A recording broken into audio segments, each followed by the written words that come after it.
Hey everybody, I'm going to talk to you about a relatively new feature on Twitter that I just adore. It's called Threads, and what you're seeing here on the screen is I've created a thread of all of the different threads I've created.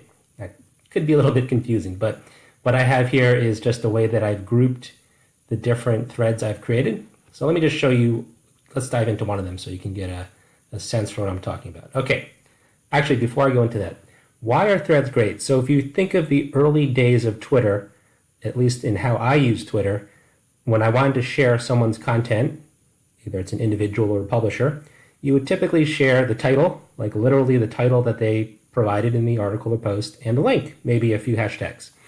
Then Twitter increased from 140 to 280 characters, and that gave us a lot more room to add our own commentary about the content.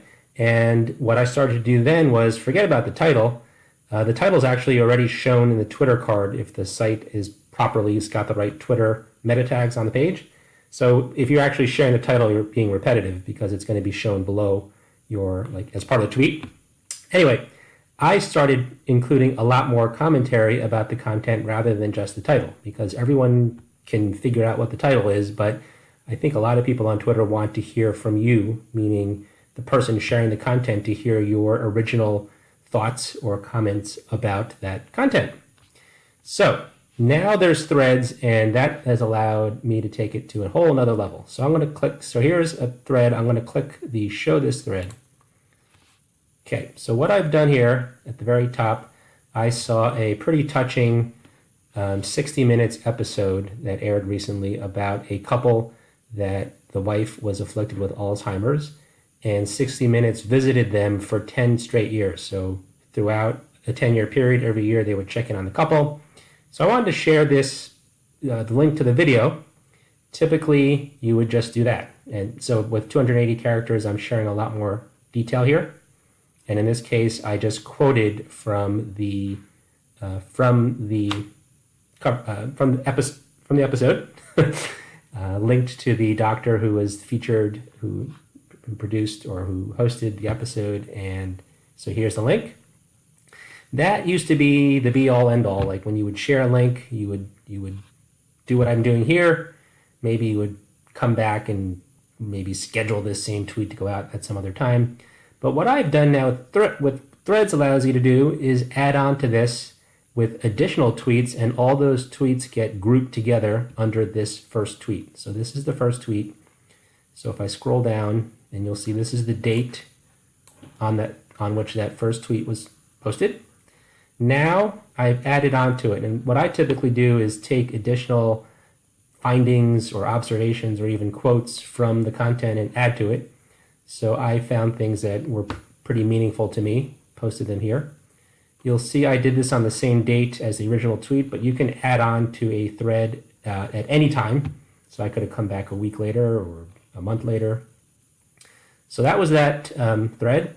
If I wanted to continue, like now it's past April 23rd, I could add another tweet right here, and you'll see that all the different features of an original tweet, photo, GIF, poll, etc. I'm going to skip that.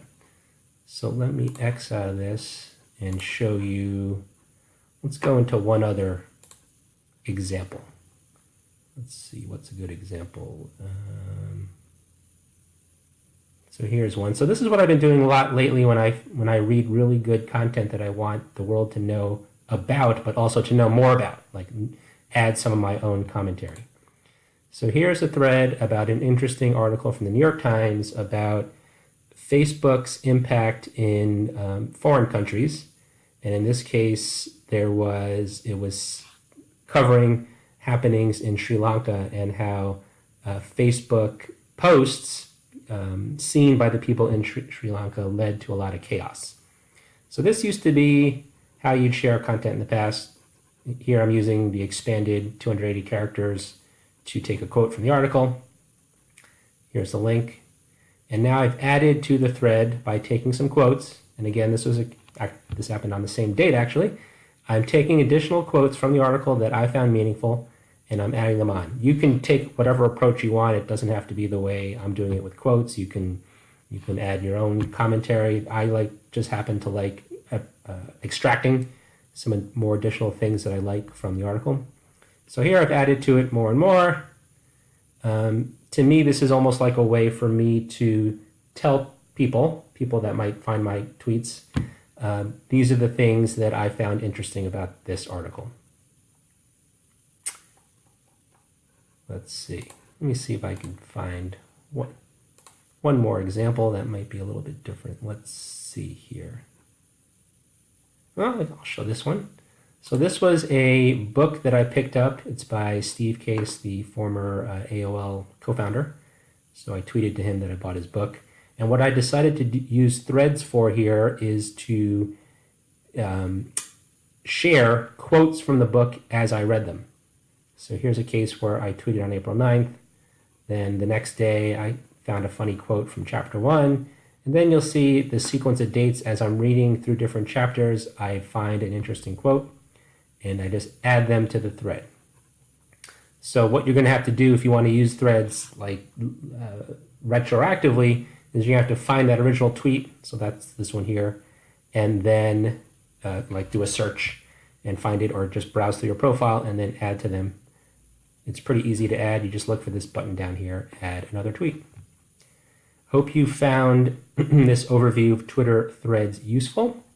This is me on Twitter at @dshao. Tweet to me or leave a comment here on any questions or feedback you have. Thanks for watching.